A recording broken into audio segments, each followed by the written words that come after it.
Kalau kita mau berubah, bisa naikin saldo, betul? Nah, jadi diganti aja sifatnya.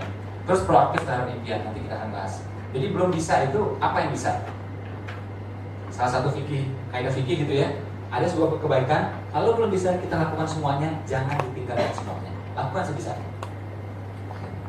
Nah, dia proaktif terhadap impian. Pengen apa? Kurban sapi. Pengen apa? Kurban onta 10, tapi belum bisa. Ya, kambing dulu. Satu pun belum bisa, ya udah kambingnya rame-rame sama teman kos-kosan 4 orang. Gitu aja, nggak masalah kok. Boleh nggak rame-rame gitu? Boleh. Siapa bilang nggak boleh? Indonesia ini mitosnya banyak banget. Dipikirnya satu orang satu kambing. Siapa bilang seperti itu? Itu buat orang Mesir biar gampang hitung aja, tau nggak?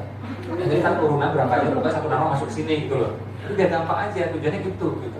Ya, kita mah boleh aja, Nabi itu pernah, ya, satu kambing buat dirinya dan keluarganya dan umatnya. Dia bilang gitu. Untuk Muhammad, keluarga Muhammad dan umatnya Muhammad. Coba bayangin berapa banyak tuh umatnya gitu ya. Kan jelek-jelek ini umatnya juga gitu ya. Nah, miliaran itu. Satu kambing doang. Tapi pernah juga 100 onta untuk Muhammad sendiri aja. Onta lagi. Kalau kita rata-rata kan misalnya kambing, itu cari yang kurus gitu ya. Kecilnya 12 bulan ya. Enggak 3 bulan gitu ya. Nah, itu pun ternyata bukan kambing gitu ya. Tahu-taunya ayam gitu.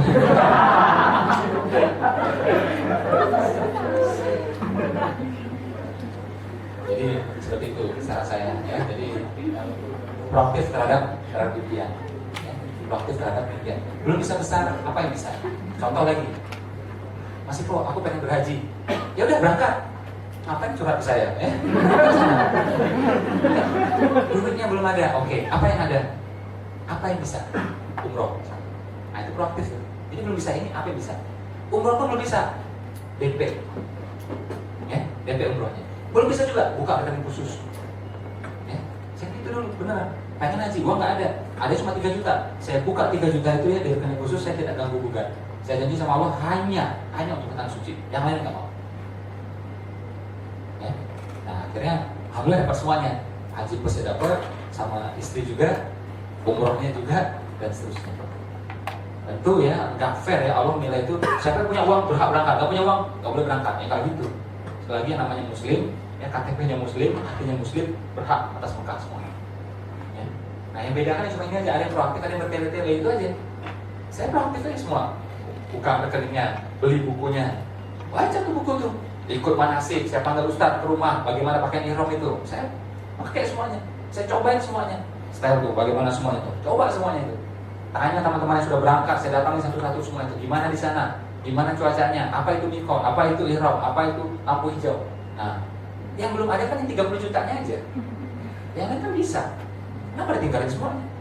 Dan ini juga diperintahkan oleh agama. Jadi belum bisa ini, apa yang bisa? Yang bertele-tele gitu. Ya, kebanyakan kita suka bertele-tele gitu. Ya. Sampai sini paham? Kita lanjut atau pulang? Lanjut atau pulang? Lanjut. Ya. Sambil kita akan bahas nanti ya bagaimana cari properti yang setengah harga, ya bagaimana juga strateginya. Kalau beli emas itu pasti untung, nanti kita akan bahas.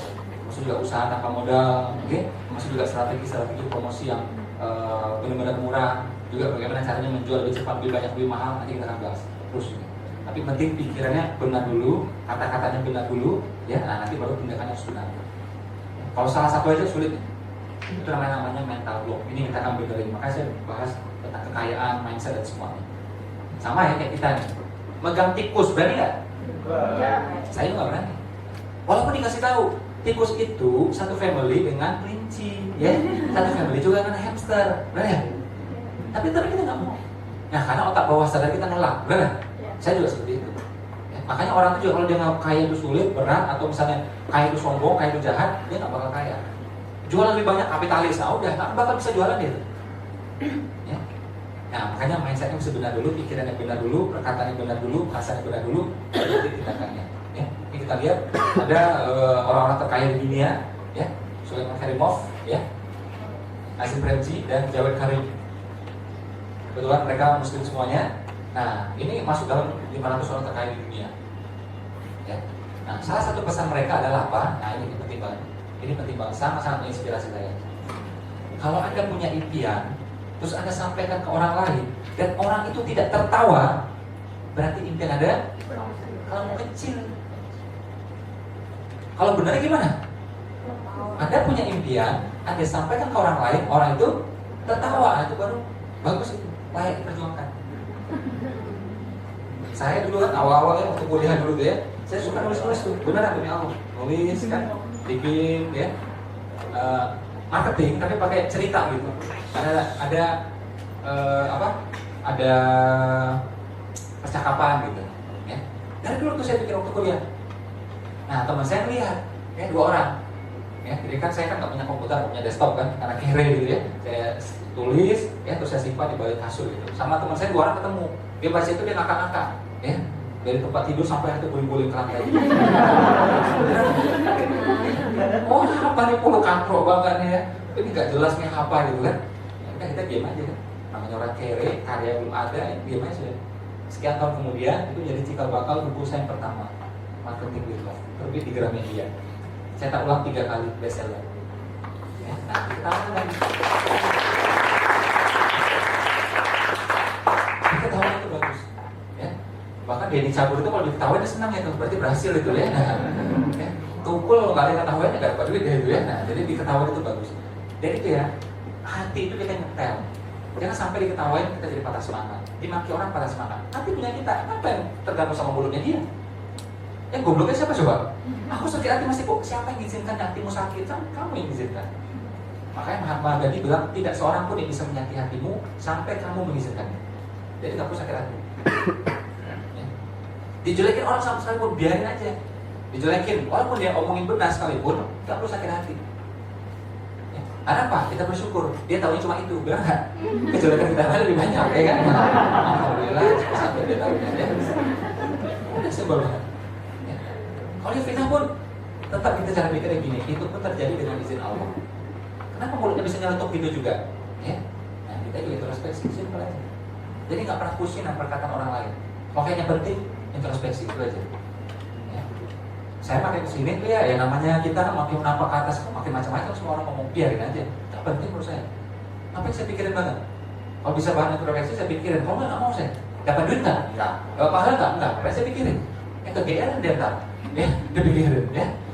Nah, jadi punya impian pastikan besar dan tanggung-tanggung. Jangan kayak tadi, pengen punya 2 ekor ayam, mereka menikah, jadi keluarga sakinah gitu ya, punya anak-anaknya hidup bahagia, jangan gitu aja pikirannya. Gedein. Ya. Kita lanjut.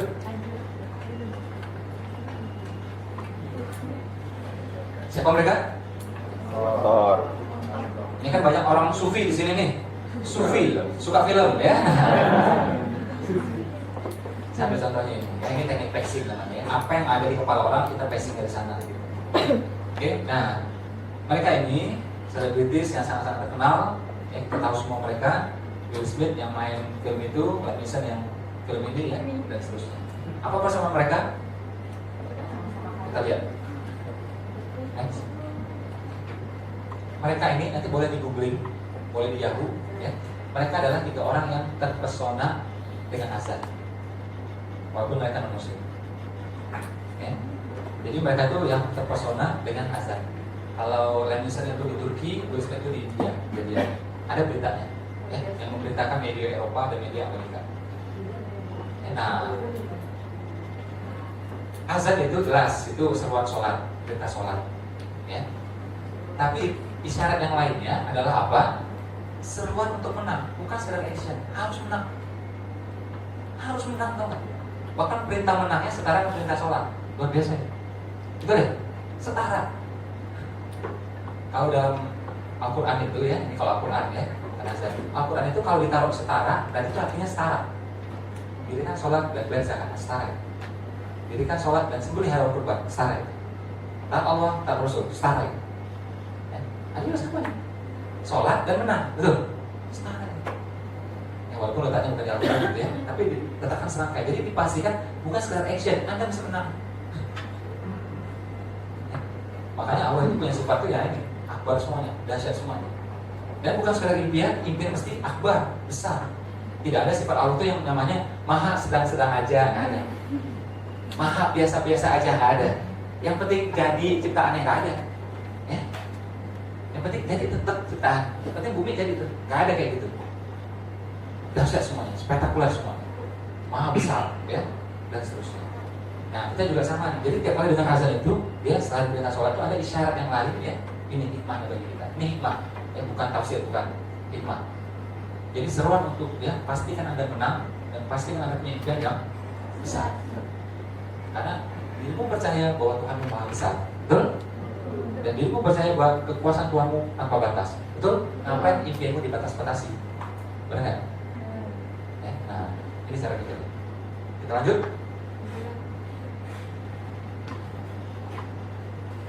Pagi, omset besar. nggak kena teman sebelahnya gitu ya. Omset besar. Ya. Gerakan mempengaruhi perasaan, betul? Kalau bergerak beda? Beda. Itu caranya. Ya, gerakan mempengaruhi perasaan. Ya, kata-kata juga. 4 tokoh ini, apa persamaannya? Beda-beda latar belakangnya, oke?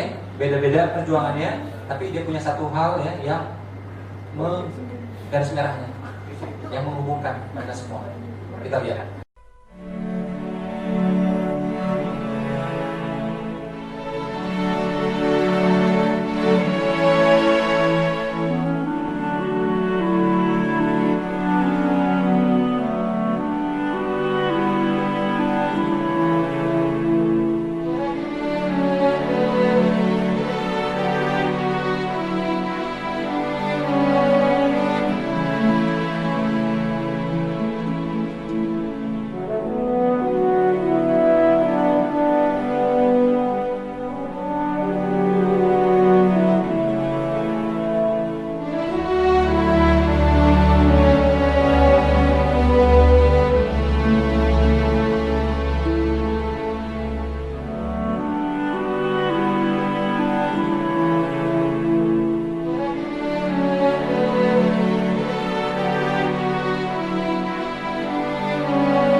Menariknya ya, kayak kadang orang anti dengan Amerika gitu ya, sebagian ya silakan lah, saya nggak mau menghakimi di sini gitu ya, tapi saya mau jelaskan aja, justru Amerika itu bebas sebenarnya. Jadi Anda mau nyebarin agama sekalipun, Anda mau dakwah sekalipun, ya itu boleh. Anda lihat mobil bagus, ya Volvo misalnya, terus Anda sholat di sampingnya 2 rakaat, boleh. Indonesia boleh nggak? Nggak boleh. Dipindahin Anda tuh, sholat di sana. Anda masuk showroom, ya, Anda sholat di sampingnya, boleh. Teman kita melakukan di Washington, ya, dia sholawat, dia sholat, sholawat dulu, terus sholat, boleh gitu. Ya, nah, jadi ada sisi ininya juga ya, membuka celah bagi kita. Jadi gampang ya untuk kita melakukan segala kebaikan, karena bebas semua di sana. Cuma kita kadang-kadang nggak paham, jadi kadang-kadang mendapat informasi sepotong, akhirnya kita marah-marah. Oh, ini Islam dilecehkan. Sebenarnya mungkin iya melecehkan, tapi mereka tuh semua agama dilecehin sama mereka. Ya kan Islam, nontonnya film itu. Yang mohon maaf tuh, kayak ada yang patung Yesus pun juga sama mereka di ini dia Yesus pun jadi parodi. Itu ada Buddha dijadikan macam-macam gitu ya. Nah, ada Bibar, ada macam-macam. Jadi semua sebenarnya. Jangan kan itu Presiden Amerika pun dibikinnya seperti itu juga. Jadi memang karakter orangnya seperti itu, ya. Jadi impian mesti besar, masif, ya, proaktif, lakukan apa yang bisa kita lakukan. Tadi kita udah bahas, ya. Belum bisa semua, apa yang bisa? Beli mobil, ya udah langsung beli. Oh belum bisa, apa yang bisa? Orang biasanya pakai dribuk, gak ampuh. Ambil brosur, kurang ampuh. Datang ke showroom, kurang ampuh. Test drive, lumayan ampuh. Apa yang paling ampuh? Sewa. Beli belum bisa, sewa. Ya. Misal, pengen Mercy gitu. Berapa harganya? 600 juta. Ya Oke? Ya tergantung juga ya, kalau saya kan bisa murah. Ya. Saya pernah juga pakai Mercy, saya kan pernah juga, BMW saya kan pernah juga. Ya murah aja. Sebenarnya orang ini kadang-kadang nggak paham, ya. Apalagi tukang parkir tuh. Kalau mobilnya kijang, disuruhnya parkirnya jauh-jauh gitu macamnya. Kalau Mercy, oh sini pak gitu ya. Itu padahal Mercy itu, Mercy second dengan Innova baru, 5 Innova baru. Ya, tapi tukang parkir nggak paham ya. Nah. Pengen nggak sih, pengen BMW, pengen apa aja. Ya. Nah, beli. Belum bisa beli? Sewa. Oh, sebulan 25 juta masih kok sayang juga. Satu hari. Tapi satu hari 1,5 juta juga masih kok sayang juga. Jadi udah minimal dari Pejaten menuju BSD misalnya. Paling kena 200 ribu. Ya. Nah, Anda akan merasakan langsung. Jadi 5 panca indera merasakan. Anda hirup. Nah, itu yang penting ya. Jadi 5 panca indera merasakan. Anda hirup. Karena beda, mobil 200 juta dengan 800 juta beda aromanya. Ya. Untuk pintu aja beda tutupannya. Ya. Kalau mobil mahal tutupnya beda punya. Wibawa. Gas pun beda ya, beda. Ya, kalau murah jangan ditanya, itu udah hafal, ya kan?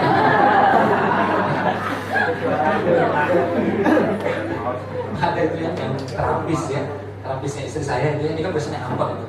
Ya, sekali waktu naik Jaguarnya punya teman saya. Dari rumah menuju gerbang keluar itu gerbang kompleks. Dari rumah menuju gerbang itu aja ketiduran dia. Karena enak banget ya, beda sama angkot. Ya iya. Bahwa tempo yang benar gitu ya. Masa bandingin Jaguar sama angkot gitu ya. Nah, yang biasanya angkot jangan tersinggung ya. Diganti aja ya, diganti aja beli mobilnya ya. Saya doakan, amin ya. Itu tersinggung, dia tersinggung, nggak menghasilkan uang tersinggung itu ya. Ganti aja sudah ya. Nah, jadi cari mobil itu yang judulnya jelas, mereknya jelas gitu. Ya, jangan yang merek-merek nggak jelas gitu ya. Nah, nggak usah tersinggung, ganti aja saya bilang ya. Apalagi yang naik motor, waduh, para sahabat Nabi itu naiknya onta berkaki 4. Ya, nah, coba dia naik burung onta itu guys. Burung onta tuh berkaki 2 gitu ya. Gitu naik burung onta nggak ada. Jadi ya diganti aja ya. Saya tersinggung ngapain gitu ya. Dan kalau mobil Anda bagus, Volvo, BMW, Mercy, Audi, kalau mobil Anda bagus, Anda taruh tasbih itu jadi syiar, betul? Tapi kalau Anda pakai motor taruh tasbih, hilang tasbihnya. Bisa bohong ya. Orang Indonesia tuh gampang bahagia ya, nah, gampang bahagia. Yang disindir pun tetap bahagia. Ini namanya bersyukur ya. Oke, proaktif. Belum bisa beli, apa yang bisa? Sewa, sebulan belum bisa, sehari belum bisa. Dari titik A menuju titik B, ini beneran saya lakukan dulu, beneran. Saya melakukan ini tanpa sadar dulu. Ya, taksi ya, itu taksi biasa tuh ngantrinya lama, saya nggak mau. Kayak harus susah ngantri 45 menit gitu, ya. Panas-panas, ngapain? Nganteng barang kayak gitu dari airport, wah kalau saya nggak mau. Uang nambah 20.000 dapat taksinya lebih bagus, mereknya jelas. Ada Mercy, ya, ada Alphard. Nah, saya rutin dicobain. Asal tubuh suka dia, kayaknya enak nih, ya, getarannya rendah. Mau SMS, getarannya rendah. Kalau mobil biasa, getarannya tinggi, makanya pusing kita. Ya. Makanya jalan jauh tuh kita mual, karena getarannya tinggi. Mata tuh nggak enak, perut nggak enak jadinya. Kan kita udah hafal tuh, ya. Nah kalau itu getarannya rendah, SMS gue enak nih, barik enak nih. Wow, betul kan kaki, ya, semuanya. Akhirnya alhamdulillah bisa semuanya. Jadi bahkan 3 merek kita beli sekaligus pernah juga. Nah, jadi proaktif secara impian, cobain. Ya jangan coba aja nggak pernah. Selagi legal, halal coba. Kecuali cewek nggak bisa. Ya. Tapi yang lain bisa. Rumah juga sama. Saya rumah maunya itu, apa yang saya lakukan? Saya nginap di sini, beneran. Akhirnya benar dapat rumah dekat situ juga. Karena dirasakan oleh 5 panca indera tadi. Nah, bedanya kita, rata-rata kita ngapain? Cuma pakai brosur doang, betul? Datangi ya sama orang sales, lihat-lihat. Beda rasanya lihat-lihat dengan Anda bangun pagi-pagi, lihat langsung hirup udaranya beda. Ya, rumah 200 juta dengan 1 miliar aromanya beda. Tikusnya juga beda. Orangnya ada juga tikus tapi jenisnya beda. Itu biasa aja. Kalau rumah orang miskin kata Pak saya dulu, wah itu tiba-tiba gede-gede galak-galak. Itu kalau kucing lihat pura-pura nggak lihat ya.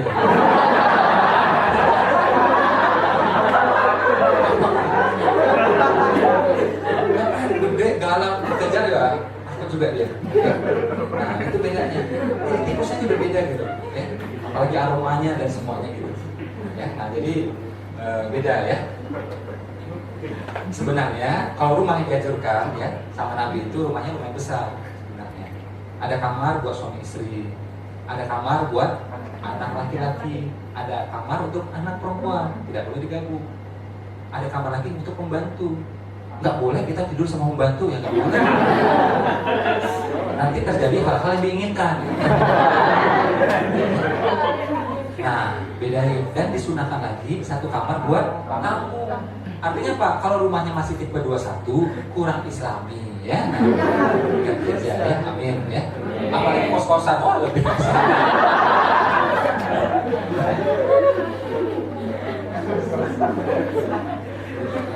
Laki-laki sejati sanggup itu susah. Laki-laki sejati terhadap keluarganya nggak mau kasih kehidupan yang susah. Betul?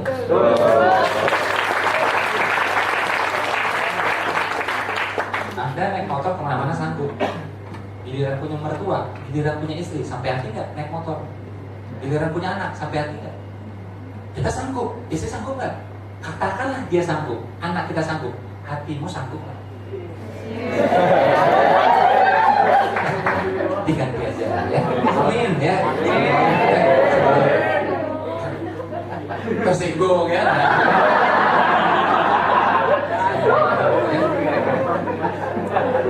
Nabi itu sama istrinya romantis, makanya banyak hadis yang mengatakan dia sama Aisyah itu dia seringnya saling memandikan. Mandinya apa? Pakai bejana. Pakai bejana. Kalau zaman sekarang pakai apa itu? Peta. Romantis. Jangan pakai gayu-gayu. Pakai nimba dulu itu. Itu mau romantis coba gitu. Renovasi aja, ya renovasi aja ganti sebenarnya. Apalagi Nabi bilang kan, ajari anakmu berenang. Jadi yang para istri itu boleh minta sama suaminya, ayo kalau renang di rumah. Karena kalau di luar itu nggak syar'i, betul? Nggak islami. Minta di rumah, biar hadis ini bisa dilaksanakan. Ya, benar kan? Terus bilang lagi, ajari anakmu berkuda. Zaman sekarang kuda apa? Mobil. Ajari anakmu naik mobil. Kamu yang ngajarin pakai mobilmu. Jangan pakai mobil yang tuh belajar itu aja. Ayo kita ya. Nah, tersinggung lagi. Ya, ini apa yang ada disyukuri, betul? Yang ada disyukuri. Tapi Allah juga memerintahkan kita melakukan lebih baik dari hari ke hari. Apa yang lebih baik? Ilmunya, imannya, amalnya, nafkahnya juga. Ya. Kalau gitu-gitu aja terus, rugi. Kalau lebih jelek, silaka bahkan. Ya. Oh, tapi kan mobil itu dunia masih kok. Enggak juga, tergantung niat. Anda pakai mobil ya, yang keluaran Jerman, itu dia pakai rangka baja, relatif lebih tahan. Kita pernah tuh, ya, abang saya dia pakai mobil Jepang itu nabrak yang mobil Jerman gitu, yang itu berlipat ya, gerak. Ya. Yang mobil Jerman itu cuma gores katanya. Bayangkan istrimu ada di dalam, bayangkan ibumu ada di dalam. Pengen mobil yang biasa saja atau lebih aman? Saya bukan dari dealer ya, bukan ya. Semua habis ini ada brosurnya. Sekarang selama ini bukan ya. Saya mau apa adanya. Jadi dia seperti itu. Terus apa lagi? Pengen ya. Saya gitu juga datang guru saya misalnya gitu dari luar kota, luar negeri. Saya ada beberapa mobil yang terbaik saya serahkan ke guru saya. Benar kan? Guru soalnya, tamu soalnya, persembahkan terbaik. Ya. Berapa kali saya meeting di sini misalnya ya, itu saya naik taksi aja. Karena ibu saya lagi pakai, istri lagi pakai, ya udah. Jadi niatnya seperti itu, bukan semata-mata kita kejar-kejaran di dunia, enggak. Pengen ya keluarga kita mobilnya lebih bagus lagi, lebih nyaman lagi, lebih aman lagi. Betul? Ada pakai misalnya ya mobil Innova biasa dengan Alphard, beda. Alphard tuh lega dalamnya, anak-anak bisa main-main, mertuanya bisa balik-balik, ibunya juga bisa balik-balik. Kalau yang ada udah nggak bisa itu, mau balik belakang teriak, kena belakang, oh iya. Anak kalau lari-lari nggak bisa, kalau kita masih kecil anaknya. Oke, nah jadi semua itu ada ini ya. Yang ngomong wah semua mobil itu sama, yang ngomong itu belum pernah punya soalnya. Mobil beda. Kalau nggak ngapain orang beli harga sampai 4 kali lipat kalau memang sama, nggak mungkin. Ada beda.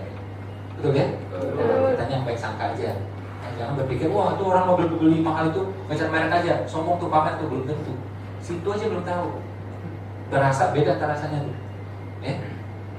Nah jadi kalau mampu dan itu memang perlu, why not coba. Jadi cara pikir seperti itu. Banyak tuh yang orang ya nongkrong di jalan, lihat mobil bagus, hatinya gemur, dongkol, betul? Terus misalnya lewat tuh ya, nyiprat ke dianya, orang kayak sombong. Kan belum tentu dia sombong. Dia nggak tahu juga itu nyiprat. Andanya mesti lebih hati-hati. Walaupun yang bawa mobil juga lebih hati-hati juga gitu. Tapi cara pikir itu mesti benar. Kalau kita bilang orang kayak sombong, kita nggak bakal kaya. Nah itu namanya mental block tadi. Karena aku tidak pengen jadi yang si sombong itu. Makanya cara pikir itu benar. Gitu. Wah kayaknya nikmat ya orang pakai kayak gitu. Nah itu doa agar kita memiliki hal yang sama. Proaktif adalah impian, terus apa? Kolektif. Jadi bersama, gitu. Berjamaah. Gitu. Jadi bukan impian sendiri. Nah begitu bersama-sama bergulung kekuatannya. Berarti Pak 10 juta gampang, 100 juta gampang. Harga 1 juta itu bukan hanya diri kita, istri juga ngomong hal yang sama, orang tua juga ngomong hal yang sama, mertua juga ngomong hal yang sama. Apalagi misalnya mertuanya banyak misalnya gitu ya, nah mertuanya banyak gitu ya, nah, 3 gitu ya, pasti kan sama semuanya. Ya. Saat gua aja belum pada cerewet lagi ya. Lanjut. Ini yang penelitian ya, yang saya akan sampaikan. Ini mohon maaf, saya tidak niat apapun ya. Ini foto sebenarnya lama saya rahasiakan sejak tahun 2013 saya simpan gitu ya. Cuma saya pikir ya mudah-mudahan hati saya udah niatnya sudah benar, akhirnya saya sampaikan. Jadi ini waktu di Turki gitu ya, salah satu masjid di sana, masjid sahabat Nabi yang tinggal di sana, Ayub Al-Ansori ya, di Madinah. Nabi itu pertama kali tinggal di Madinah ya di rumahnya dia. Nah ini dia orang. Kemudian dia merantau ke Turki ke sini ya. Nah waktu itu teman saya potret dari samping, saya nggak tahu, saya lagi lihat ke sana biasa dan gitu, teman saya potret dari samping. Anehnya apa? Saya juga nggak tahu. Tentu ada muncul cahaya kayak gini. Sebenarnya kalau udah lihat yang kayak saya tadi, yang aura tadi itu udah terjelaskan sebenarnya semuanya. Cuma biasanya sulit ditangkap oleh kamera. Nah, yang kali ini ketangkap, serp, dapat itu. Oh mungkin kebetulan masih ada lampu mungkin gitu ya. Nah diulang aja tuh fotonya, lihat lagi. Yang berdua sama teman saya, nanti yang cahaya juga di sebelah sini nih. Yang sininya juga kurang seperti itu ya. Nah itu yang penjelasan yang saya bahas tadi itu tentang aura dan seterusnya. Dan itu semua orang bisa. Cuma kadang-kadang ketangkap kamera, kadang-kadang enggak. Saya waktu musim haji, waktu berhaji dulu itu juga sama. Teman saya yang foto-foto itu, saya kan nggak suka foto. Saya tempat lain ya, saya boleh berfoto-foto. Tapi kalau saya haji, bro saya hampir nggak ada foto. Haji saya nggak punya foto satu pun. Ada satu itu pun orang yang foto, saya nggak tahu foto itu tadi mana. Ya, kita berfokus ibadah aja. Yang apa-apa itu di foto semua, kita mobil tuh, foto selfie, ya ketemu kumbang foto, makanan foto, semua di foto. Ya. Apalagi foto selfie itu, aduh, saya kalau foto selfie sama cewek bisa fitnah, betul? Kalau sama cowok sama juga, kayak pasangan homo itu ya. Lupa coba kayak gitu. Ini kita mau makan bukan juga malah foto gitu ya. Kemarin saya pernah juga lihat, ini beneran saya lihat ya. Dia naik pesawatnya ke layar, fotonya selfie di Garuda, coba itu ya. Nah, setelah foto selfie di Garuda, dia naik lagi ke layar gitu ya. Nah, maksudnya apa itu ya? Karena kita di sini orangnya, karena mesem-mesemnya mukanya beda gitu ya. Nah, lihat ini orangnya itu. Jadi ya, ini ada penelitian luar biasa dari namanya itu Maharishi Effect. Nanti boleh dicek di Yahoo, boleh dicek di Google ya. Maharishi Effect. Jadi 1% saja, berapa persen? 1% saja orang yang melakukan meditasi, ya, tolong kita maknai meditasi di sini adalah pikiran yang fokus, relax, ya, dan kolektif. Kan beberapa orang soalnya. Sekali lagi pikiran yang fokus, relax, dan kolektif, ya. Nah, 1% saja yang melakukan itu, apa terjadi? Ini bukan hanya standar kantor, bukan standar perusahaan, tapi satu kota itu kriminalitas bisa turun. 1% aja nih teman-teman sini kriminalitas betul. Ya. Nah, jadi pengaruh tuh, jadi pikiran orang yang tenang sama-sama itu bisa pengaruh terhadap yang lain. Apalagi kalau sholat. Ya, makanya bilang bahwa sholat itu mencegah perbuatan keji, mungkar itu salah satunya itu. Dan kalau kita tahu lagi ya bahwa sebenarnya Allah itu sering murka gitu ya, tapi Allah menunda murkanya gara-gara apa? Ada yang sholat. Ada yang hafal Quran, jadi Allah tunda kemurkaan. Nah ini menjelaskan semuanya. Jadi secara spiritualnya paham, secara rasional juga paham. Nah, berapa puluh tahun kemudian dilanjutkan lagi oleh penelitian McTaggart. Ini ribuan orang disimulasi. Jadi difokuskan pikiran orang ini sama, fokus ke satu titik saja, ya, terhadap daun. Namanya itu glowing leaf. Akhirnya apa terjadi? Daun itu bercahaya. Jadi ribuan orang fokus ke satu titik saja, sampai itu tetap bercahaya udah. Keajaiban. Padahal ini sebenarnya sangat-sangat masuk akal. Jadi makanya kalau kita nggak tahu ilmunya, kita pikir itu magic, paling itu logik. Ini penelitian semua, bukan saya ngarang-ngarang. Nah, dari sini akhirnya kita tahu, kita ngerti ya logika apa? Kekuatan dari doa bersama-sama. Betul? Doa atau sholat juga istisqa, hujan. Jadi pikiran apa? Relax, oke, fokus ke satu titik saja, kolektif bersama-sama. Makanya istisqa dianjurkan apa? Sama-sama, berjamaah. Dianjurkan apalagi di ruang terbuka. Bisa mempengaruhi ya ini cuaca, semuanya bisa. Kalau McTaggart itu dia coba pertama ke daun, kemudian apa? Ke gerakan ikan, bisa dipengaruhi. Sampai akhirnya apa? Mempengaruhi cuaca.